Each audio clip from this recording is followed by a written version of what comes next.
പ്രിയപ്പെട്ട സഹോദരന്മാരെ, ഞാൻ ഇപ്പൊ നിങ്ങളുടെ മുന്നിൽ വരുന്നത് വളരെ സന്തുഷ്ടനായിട്ടാണ്. എൻ്റെ ജീവിതത്തിൽ എനിക്ക് ഏറ്റവും വലിയ ഒരു സന്തോഷമുള്ള ഒരു നിമിഷത്തിലാണ്. കാരണം എന്തുകൊണ്ടെന്ന് വെച്ചാൽ, വർഷങ്ങളോളമായി നമ്മുടെ നാട്ടിൽ നബിദിനാഘോഷവുമായി ബന്ധപ്പെട്ട വലിയ ചർച്ച നടക്കാറുണ്ട്. അത് ബിദ്അത്താണ്, അതിനെ തള്ളി പറഞ്ഞുകൊണ്ട് ഓരോ റബീഉൽ അവ്വൽ മാസമാകുമ്പോഴും വലിയ പ്രശ്നങ്ങളാണ്. പക്ഷേ ഇപ്പൊ ഞാൻ ഈ വിസ്ഡം മുജാഹിദ് എന്ന് പറയുന്ന ജിന്ന് മുജാഹിദിന്റെ ഒരു മുഖാമുഖത്തിലെ ഫൈസൽ മൗലവി എന്ന് പറയുന്ന മുജാഹിദ് മൗലവി ചോദ്യങ്ങൾക്ക് മറുപടി പറയുന്നത് കേട്ടപ്പോൾ ഞാൻ വലിയ സന്തുഷ്ടനായി. കാരണം ഞാൻ കഴിഞ്ഞ 2 വർഷങ്ങളിൽ ഞാൻ നബിദിനാഘോഷത്തിന് തെളിവായി പറഞ്ഞ് നബിദിനം സമർത്ഥിച്ചത് എങ്ങനെയാണോ അതേ രൂപത്തിൽ കൃത്യമായി അങ്ങനെ തന്നെയാണ് ഫൈസൽ മൗലവി ഈ മുഖാമുഖത്തിൽ നബിദിനാഘോഷത്തെ കുറിച്ച് പരാമർശിച്ചത്. ഞാൻ അതിന്റെ ലിങ്ക് കൊടുത്തിട്ടുണ്ട്, നിങ്ങളത് കേൾക്കണം. കൃത്യമായി ഞാൻ പറഞ്ഞിട്ടുണ്ട്. ഏറെ സന്തോഷമുണ്ട്. അതുകൊണ്ട് ആ വിഷയത്തെ കുറിച്ചാണ് ഈ എപ്പിസോഡിൽ ഞാൻ സംസാരിക്കുന്നത്. സഹോദരങ്ങളെ, ഞാൻ ആദ്യം ഓർമ്മപ്പെടുത്തുന്നത്, മുജാഹിദുകളുടെ കൂട്ടത്തിൽ ഒരുപാട് വിഭാഗമുണ്ടല്ലോ.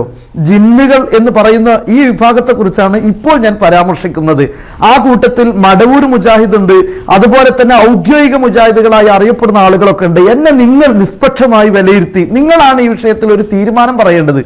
ഞാൻ സുന്നിയുടെ ഭാഗത്താണുള്ളത്. അതേപോലെ ജിന്നും ഷെയ്ത്താനും പറഞ്ഞു പോകുന്ന ഫൈസൽ മൗലവിയും അദ്ദേഹത്തിന്റെ കൂട്ടാളികളും വേറെ ഭാഗത്തുണ്ട്.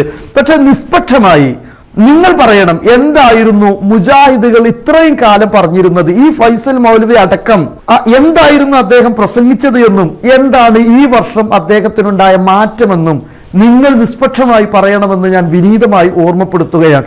സഹോദരങ്ങളെ, അദ്ദേഹം പറയുകയാണ്, അമലുൽ മൗലിദിന് കുഴപ്പമില്ല, ഈദുൽ മൗലിദിന് കുഴപ്പമുള്ളത്. അമലുൽ മൗലിദ് കഴിക്കുന്നതിന് കുഴപ്പമില്ല, പക്ഷെ മൗലിദ് ആഘോഷിക്കാൻ പാടില്ല എന്നാണ് ഇപ്പൊ അദ്ദേഹം വലിയൊരു സ്റ്റേറ്റ്മെന്റായി ആ ഒരു മുഖാമുഖത്തിൽ അദ്ദേഹം ഒരു പുതിയതായി അടിച്ചുവിട്ട വിഷയതാണ്. നിങ്ങൾ മൗലിദ് ആഘോഷം പാടില്ല, മൗലിദ് കഴിക്കാൻ പറ്റും. അദ്ദേഹം തന്നെ പറയുന്നത് നിങ്ങൾക്ക് കേൾക്കാം. എന്നാൽ മുഹറം 10 നോമ്പ് നോക്കാൻ നിങ്ങൾ പഠിപ്പിച്ചുവല്ലോ, അപ്പോൾ പ്രത്യേകമായി നിഅ്മത്ത് കിട്ടിയ ദിവസം ഒരു ഇബാദത്ത് ചെയ്യാൻ പറ്റുമെന്ന് അതിൽ നിന്ന് മനസ്സിലാക്കാം എന്ന് അദ്ദേഹം പറഞ്ഞു. ഇവിടെ ഈ അമലുൽ മൗലിദാണ് അവരൊക്കെ ചർച്ച ചെയ്തത്, ഈദ് മീലാദുൻ നബി അല്ല. അതാണ് വ്യത്യാസം. അസ്കലാനി ഇമാമാവട്ടെ, സുയൂത്തി റഹിമത്തുള്ളാഹി അല്ലാത്തവരാകട്ടെ, അവരൊക്കെ ചർച്ച കൊണ്ടുവന്നത് അമലുൽ മൗലിദ് എന്നാണ്. ആ അമലുൽ മൗലിദിനെ അവരാരും ദീനിന്റെ ഇബാദത്തായി, ദീനിലെ ഒരു ശിആറായി അവരതിനെ കണ്ടിട്ടില്ല എന്ന് വ്യക്തമാണ്. അപ്പോൾ ഇതിനെ ഒരു ആദത്തായി കണ്ടു, ഒരു നാട്ടു സമ്പ്രദായമായി കണ്ടു. അതിന്റെ ഭാഗമായി നല്ല കാര്യങ്ങൾ പലതും നടക്കുന്നു. ആ നല്ല കാര്യങ്ങളൊക്കെ ചെയ്യുന്നുവെങ്കിൽ നല്ല കാര്യമാണ് എന്നേ അതിൽ പറഞ്ഞിട്ടുള്ളൂ. വളരെ കൃത്യമാണ്. അപ്പോ ഇത്രയും കാലം മുജാഹിദുകൾ പാടി നടന്നിരുന്ന ഒരു പാട്ടുണ്ട്, താഴെ ഉസ്താദിന്റെ ഒരു ബൈത്ത്, മൗലിദ് കഴിക്കൽ മുമ്പ് പതിവില്ലാത്തതാ, അത് ഹിജ്റ 300 ശേഷം വന്നതാ. ഈ പാട്ട് പാടിയിട്ടായിരുന്നു മുജാഹിദുകൾ അത് ബിദ്അത്താണ്, അത് ഹിജ്റ 300 ശേഷം വന്നതാണ്, അതുകൊണ്ട് തെറ്റാണ് എന്ന് പറഞ്ഞിരുന്നത് ഇതേ കുറിച്ചാണ്. അതായത് മൗലിദ് കഴിക്കുന്നതിനെ കുറിച്ചാണ്. ഇപ്പൊ പറഞ്ഞത് അമലുൽ മൗലിദ് എന്ന് പറഞ്ഞാൽ മൗലിദ് കഴിക്കാൻ അർത്ഥം. അതേ സമയത്ത് അദ്ദേഹത്തിന്റെ പ്രശ്നം ഇപ്പൊ ഈദുൽ മീലാദുൻ നബിയാണ്, മൗലിദ് ആഘോഷം, ഈദ് എന്നതാണ് അദ്ദേഹത്തിന്റെ പ്രശ്നം. അതിനെക്കുറിച്ച് ഞാൻ വിശദമായി പറയുന്നുണ്ട്. അപ്പൊ ഇത്രയും കാലം മൗലിദ് കഴിക്കുക എന്നുള്ള പ്രശ്നമാണ് എന്നായിരുന്നു മുജാഹിദുകൾ പ്രസംഗിച്ചിരുന്നത്. പ്രത്യേകിച്ച് ഇദ്ദേഹം കവലകൾ തോറും പ്രസംഗിച്ചു വന്നിരുന്നത്. പക്ഷെ അത് കൃത്യമായി മാറിയിരിക്കുന്നു ഈ വർഷം എന്നതിൽ നമുക്ക് സന്തോഷമുണ്ട്. അതിന്റെ പേര് അദ്ദേഹത്തെ കുറ്റപ്പെടുത്തുകയല്ല, നമുക്ക് സന്തോഷമാണുള്ളത്. അവരിൽ നിന്ന് ഇത്തരം ഒരു നിലപാട് ഉണ്ടായി. അതല്ലെങ്കിൽ ഇത്രയും വർഷങ്ങളോളം നമ്മുടെ സുന്നത്ത് ജമാഅത്തിന്റെ പണ്ഡിതന്മാരുടെ പടയോട്ടത്തിന്റെ ഭാഗമായി ഈ ഒരു വലിയ മാറ്റമുണ്ടായി എന്നത് സ്വാഗതാർഹം തന്നെയാണ്. പല വിഷയങ്ങളിലും മാറ്റമുണ്ടായിട്ടുണ്ട്, അത് ഇൻഷാ അല്ലാഹ് പിന്നീട് വരുന്നുണ്ട്. കാരണം അതിന് അദ്ദേഹം ഒരു കാര്യം കൂടെ പറയുന്നുണ്ട്. ഇബ്നു ഹജർ അൽ അസ്കലാനി ഉദ്ധരിച്ച ഈ മൗലിദ് കഴിക്കുന്നത് അത് ബിദ്അത്ത് ഹസനത്താണ് എന്ന് പറഞ്ഞതിനെ കുറിച്ച് കഴിഞ്ഞ വർഷങ്ങളിൽ അദ്ദേഹം എത്ര വിമർശിച്ചുകൊണ്ടാണ് ഈ ഇബാറത്തുകളെ അല്ലെങ്കിൽ തള്ളി പറഞ്ഞുകൊണ്ടാണ് അദ്ദേഹം സംസാരിച്ചിരുന്നത് എന്ന് അദ്ദേഹത്തിന്റെ ഓരോ കഴിഞ്ഞ മുഖാമുഖങ്ങളിൽ നിന്ന് വ്യക്തമാണ്. അതുകൊണ്ട് സുന്നത്ത് ജമാഅത്തിന്റെ പ്രവർത്തകർ ആ വീഡിയോ ക്ലിപ്പ് കൂടെ തയ്യാറാക്കണമെന്ന് ഞാൻ ഓർമ്മപ്പെടുത്തുകയാണ്. അത് നല്ലതാണ്, അങ്ങനെ കഴിക്കുന്നതിന് കുഴപ്പമില്ല എന്ന് പറഞ്ഞ ഇബ്നു ഹജർ അസ്കലാനി പോലുള്ള ആളുകളൊക്കെ പറഞ്ഞത് ഇത് ആദത്തായി കണ്ടുകൊണ്ടാണ് അവർ പറഞ്ഞത്. അതായത് ഇബാദത്തിൽ പെട്ടതല്ല, ആദത്തായിട്ടാണ് അവരതിനെ കണ്ടിട്ടുള്ളത്. അതുകൊണ്ട് കുഴപ്പമില്ല എന്നാണ് അദ്ദേഹം പറഞ്ഞത്. മൗലവി ഇത് തന്നെയാണ് ഞങ്ങൾ ഇത്രയും കാലം പറഞ്ഞത്. കഴിഞ്ഞ വർഷം ഞാൻ റഫീഖ് സലഫിയെ പരസ്യമായി നബിദിനാഘോഷത്തിന്റെ വിഷയത്തിൽ സംവാദത്തിന് ക്ഷണിച്ചുകൊണ്ട് ഞാനൊരു വീഡിയോ ഇട്ടിട്ടുണ്ടായിരുന്നു. അതിന്റെ ലിങ്ക് ഇതിന്റെ താഴെ നിർബന്ധമായി നിങ്ങളത് കേൾക്കണം. കാരണം ഇപ്പൊ ഫൈസൽ മൗലവി പ്രസംഗിച്ചത് എന്റെ അന്നത്തെ പ്രസംഗത്തിന്റെ ഒരു കോപ്പിയാണ് എന്ന കാര്യം കൂടെ നിങ്ങൾ മനസ്സിലാക്കണം. ചിലപ്പോഴൊക്കെ അങ്ങനെയാണ്, ഇദ്ദേഹത്തിന് ഭയങ്കര ദീർഘദൃഷ്ടിയാണ്. നമ്മളൊരു വീഡിയോ യൂട്യൂബിൽ അപ്ലോഡ് ചെയ്താൽ മതി, പിന്നെ അദ്ദേഹത്തിന്റെ നയങ്ങൾ മാറ്റും, അദ്ദേഹത്തിന്റെ വാദം മാറ്റും. അതിന് വ്യക്തമായൊരു ഉദാഹരണമാണ് മുമ്പ് അദ്ദേഹം പ്രസംഗിച്ചു ഇസ്തസ്കിരി ഉമ്മത്തിക്ക എന്ന് പറഞ്ഞ് ഖബറിന്റെ അടുത്ത് എന്ന് നബി സല്ലല്ലാഹു അലൈഹി വസല്ലം തങ്ങളോട് ഇസ്തിഗാസ നടത്തിയ ശഫാഅത്ത് ചോദിച്ചൊരു സംഭവമുണ്ട്. അപ്പൊ ഇതിനെക്കുറിച്ച് അദ്ദേഹം ഒരു സദസ്സിൽ വെച്ച് ആ ഹദീസ് ലഈഫാണ് എന്ന് പറഞ്ഞു. അപ്പൊ ഞാൻ അദ്ദേഹത്തോട് ചോദിച്ചു, ഞാൻ ഫൈസൽ മൗലവിയോട് എന്റെ ഓർമ്മ ശരിയാണെങ്കിൽ 10 ചോദ്യങ്ങൾ എന്ന് പറഞ്ഞുകൊണ്ട് ഞാനൊരു വീഡിയോ വിട്ടു. ആ വീഡിയോയിൽ ഞാൻ പറഞ്ഞു ലഈഫായ ഹദീസ് ആണെങ്കിൽ പോലും നബി സല്ലല്ലാഹു അലൈഹി വസല്ലം തങ്ങളിലേക്ക് അത് എത്താൻ സാധ്യതയുണ്ട് എന്നാണ് അർത്ഥം. അതിന്റെ മായനക്ക് കുഴപ്പമില്ല, റസൂലുള്ളാഹിയിലേക്ക് ചേർക്കുന്നതിന് എന്നാണ് അർത്ഥം. ശിർക്കായിരുന്നുവെങ്കിൽ ആ ഹദീസ് ഒരിക്കലും ദഈഫ് ആകാൻ പാടില്ല, അത് മൗലൂ കെട്ടിച്ചമച്ചതേ ആകാൻ പാടുള്ളൂ. കാരണം ശിർക്ക് എന്ന് പറഞ്ഞത് ഖുർആനിന്റെ നെസ്സിനെതിരാണ്, ഹദീസിന്റെ നെസ്സിനെതിരാണ്. അതുകൊണ്ട് അങ്ങനെയുള്ള ഒരു ഹദീസ് ഒരിക്കലും നബി സല്ലല്ലാഹു അലൈഹി വസല്ലം തങ്ങളിലേക്ക് ചെന്നു ചേരാൻ സാധ്യതയില്ല. അതുകൊണ്ട് അത് കെട്ടിച്ചമച്ച ഹദീസേ ആകാൻ പാടുള്ളൂ. ലഈഫായ ഹദീസാണ് എന്ന് പറഞ്ഞാൽ പോലും അവിടെ അബദ്ധമാണ്, മുജാഹിദിന്റെ വാദം പൊളിയും എന്ന് പറഞ്ഞപ്പോ ഇദ്ദേഹം എന്താ ചെയ്തെന്നറിയോ? അവിടുന്ന് പറഞ്ഞു ഓരോ ആളുകൾ റൂമിൽ ഇരുന്നിട്ട് ഫൈസൽ മൗലവിയോട് 5 ചോദ്യം 10 ചോദ്യം എന്നൊക്കെ പറഞ്ഞ് ചോദിക്കുന്നുണ്ട് എന്ന് അദ്ദേഹം പറയുകയും ചെയ്തിട്ടുണ്ട്. അതിന്റെ അർത്ഥം എന്താ? ഈ വീഡിയോ അദ്ദേഹം കേട്ടിട്ടുണ്ട്. പക്ഷെ അടുത്തൊരു മുഖാമുഖത്തിന് വരുമ്പോ അദ്ദേഹത്തിന് ഒരു ബേജാറുണ്ടായിരുന്നു. എന്താണത്? ഈ ചോദ്യം ആരെങ്കിലും ചോദിക്കോ? അപ്പൊ അദ്ദേഹം എന്ത് ചെയ്തു എന്നറിയോ? അദ്ദേഹം ഉടൻ തന്നെ പറഞ്ഞു അങ്ങനെ നബി സല്ലല്ലാഹു അലൈഹി വസല്ലം തങ്ങളോട് വന്ന് ചോദിച്ച സംഭവം അത് ശിർക്കല്ല എന്ന് പറഞ്ഞു. കാരണം എന്താ? ശിർക്കാണ് എന്ന് പറഞ്ഞാൽ അദ്ദേഹം ഞാൻ പറഞ്ഞ ചോദ്യത്തിന്റെ ഉത്തരം പറയേണ്ടി വരും. അതുകൊണ്ട് അദ്ദേഹം ശിർക്കല്ല എന്ന് പറഞ്ഞ് ആ മുഖാമുഖം കഴിഞ്ഞു. അതോടെ മുജാഹിദ് പ്രസ്ഥാനത്തിൽ ആകെ പ്രശ്നമായി. അങ്ങനെ ഇദ്ദേഹം തൊട്ടടുത്ത് ഫേസ്ബുക്കിൽ അത് തിരുത്തിക്കൊണ്ട് മാപ്പ് പറഞ്ഞൊരു പോസ്റ്റ് ഇട്ടു. മാത്രമല്ല തൊട്ടടുത്ത ദിവസം അദ്ദേഹം മാപ്പ് പറഞ്ഞ് പ്രസംഗിക്കുകയും ചെയ്തു. അതായത് ശിർക്കല്ല എന്ന് പറഞ്ഞ് തൊട്ടടുത്ത ദിവസം അദ്ദേഹം ശിർക്കാണ് എന്ന് പറയുകയും ചെയ്തു. കാരണം അദ്ദേഹത്തിനെ സംബന്ധിച്ചിടത്തോളം ഈ ഫൈസൽ മൗലവി എന്ന് പറയുന്ന ഈ മനുഷ്യനെ സംബന്ധിച്ചിടത്തോളം തൊലിക്കട്ടി എന്ന് പറഞ്ഞത് ഒരു കാണ്ടാമൃഗത്തിനെക്കാട്ടിനും വലിയ കട്ടിയാണ് എന്ന് നിങ്ങൾ മനസ്സിലാക്കണം. ഇന്ന് പറഞ്ഞത് നാളെ തിരുത്തുന്നതിനൊന്നും വിഷയമല്ല, തെറ്റാണെന്ന് അറിഞ്ഞാൽ തിരുത്താം. പക്ഷെ അള്ളാഹുവിന്റെ പരിശുദ്ധമായ തൗഹീദിൽ ഇവിടെ ഇത്രയും കാലം ഈ സമൂഹം പ്രസംഗിച്ചുകൊണ്ടിരിക്കുന്ന വിഷയമാണല്ലോ, ഒരു അബദ്ധത്തിൽ സംഭവിക്കുന്ന ഒരു കാര്യമല്ലല്ലോ ഇത്. അതുകൊണ്ട് അത് തിരുത്തുക, അള്ളാന്റെ ദീനിലെ തൗഹീദിൽ ഈമാൻ ഇസ്ലാം കാര്യങ്ങളിലൊക്കെ തിരുത്തുക എന്ന് പറയുമ്പോൾ അതിന് യാതൊരു മടിയുമില്ലാത്ത ഒരു കാണ്ടാമൃഗത്തിനെ പോലും നാണിപ്പിക്കുന്ന തൊലിക്കട്ടിയുള്ളൊരു മനുഷ്യനാണ് ഇദ്ദേഹം എന്ന് പറയേണ്ടി വന്നതിൽ എനിക്ക് സങ്കടമുണ്ട്. എന്ന പോലെ ഇദ്ദേഹം കഴിഞ്ഞ വർഷം ഞാൻ എടുത്തു വെച്ച വീഡിയോ ഉണ്ട്, ഞാൻ പരസ്യമായി സംവാദത്തിന് വിളിച്ച ഒരു വീഡിയോ ഉണ്ട്. അദ്ദേഹം ഈ വീഡിയോ അദ്ദേഹത്തിന്റെ ദൃഷ്ടിയിൽ പതിഞ്ഞതുകൊണ്ട്, പക്ഷെ അത് ആ രൂപത്തിൽ വേറെ ആരെങ്കിലും അവതരിപ്പിച്ചിട്ടുണ്ടോ എന്ന് എനിക്കറിയില്ല.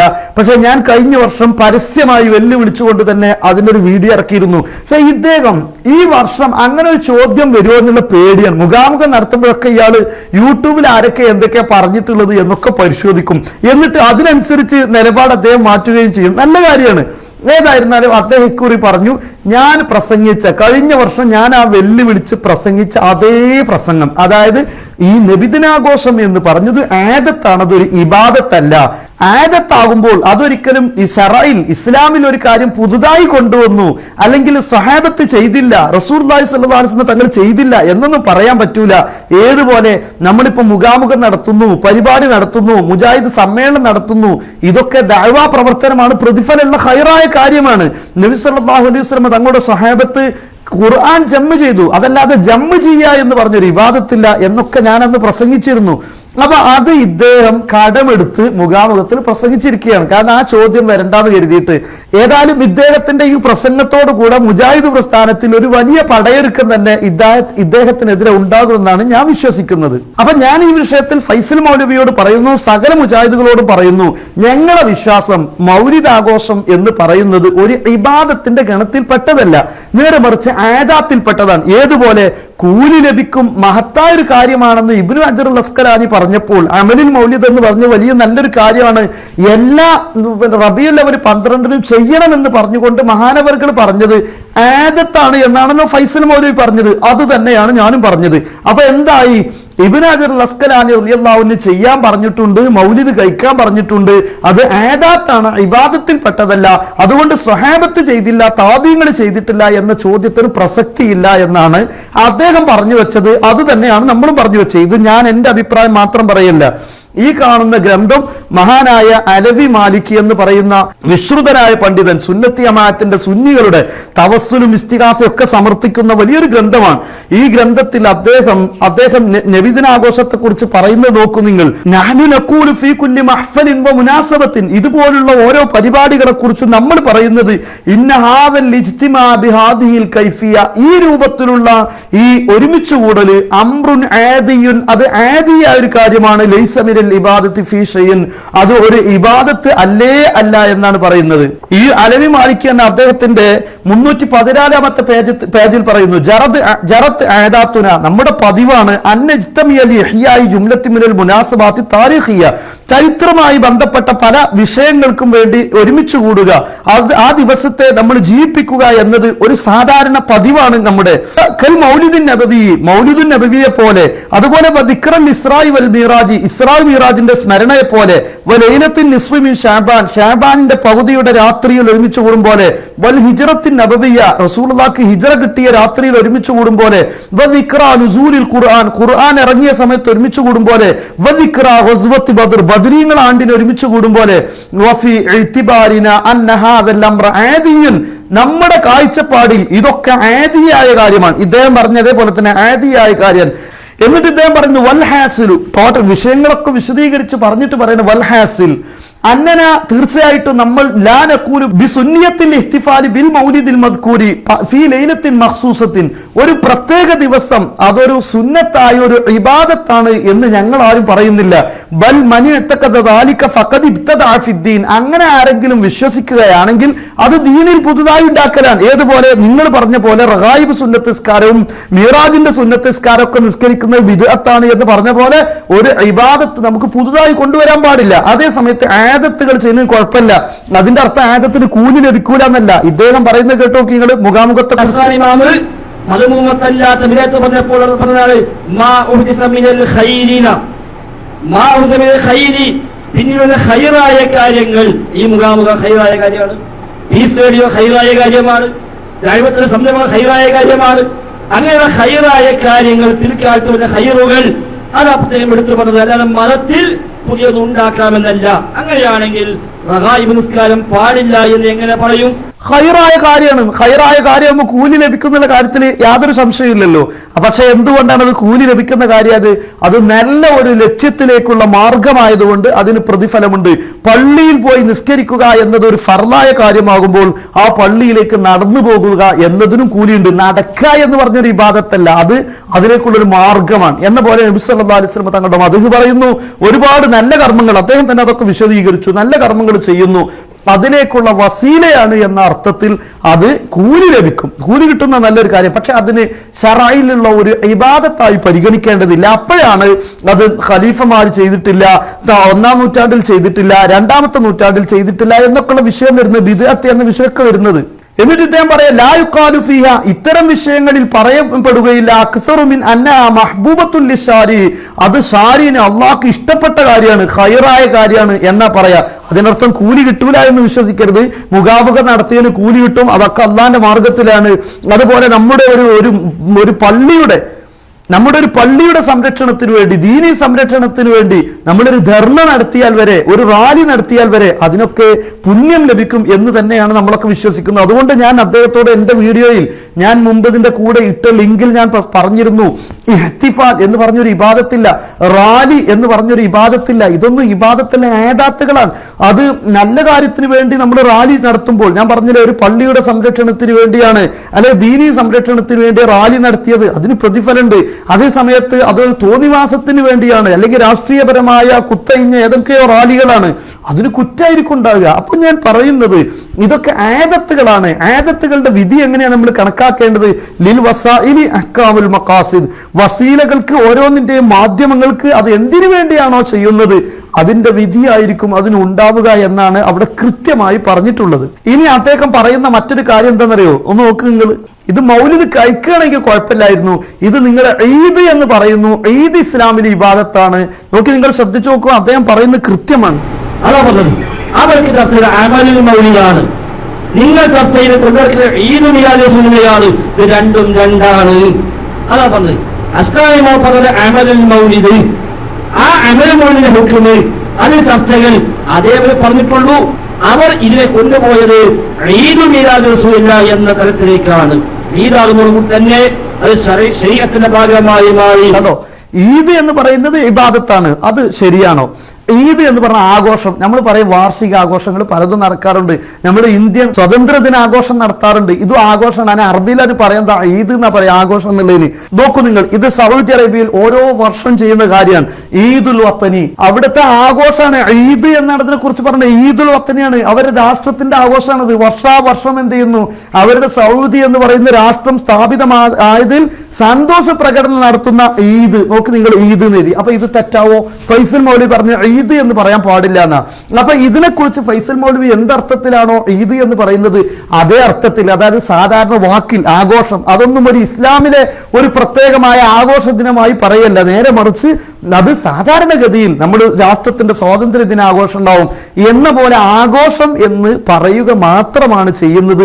അതല്ലാതെ അതൊരു ഇസ്ലാമിലുള്ള മൂന്നാമത്തെ ഈദാണ് എന്ന് പറയുന്ന നിലയിലല്ല നമ്മൾ ചെയ്യുന്നത് എന്ന് പ്രത്യേകം മനസ്സിലാക്കുക. പിന്നെ അദ്ദേഹം മറ്റൊരു കാര്യം പറഞ്ഞു, ബിദ്അത്ത് എന്ന് പറഞ്ഞാൽ ലുഗത്തൻ, ഭാഷാർത്ഥ പ്രകാരം അത് എല്ലാത്തിനും ബിദ്അത്ത് എന്ന് പറയും. പക്ഷേ ശറഇന്റെ കാഴ്ചപ്പാടിൽ ബിദ്അത്ത് എന്ന് പറഞ്ഞാൽ എല്ലാം തെറ്റാണ്. അത് തന്നെയാണ് ഞാനും പറഞ്ഞത്. ഞാൻ കഴിഞ്ഞ വർഷവും അതിന്റെ മുൻപുള്ള വർഷവും പ്രസംഗിച്ച വീഡിയോ ഞാൻ അതിന്റെ ലിങ്ക് കൊടുത്തിട്ടുണ്ട്, നിങ്ങളത് കേൾക്കണം. കൃത്യമായി ഞാൻ പറഞ്ഞിട്ടുണ്ട്. അത് ഭാഷാ അർത്ഥത്തിൽ എല്ലാത്തിനെ കുറിച്ചും പറയും, അതാണ് ഈ ബിദ്അത്ത് എന്നൊക്കെ പറഞ്ഞത്. ഞാൻ ആ വിഷയങ്ങളൊക്കെ കഴിഞ്ഞ വീഡിയോയിൽ കൃത്യമായി പറഞ്ഞതുകൊണ്ട് കൂടുതൽ വിശദീകരിക്കുന്നില്ല.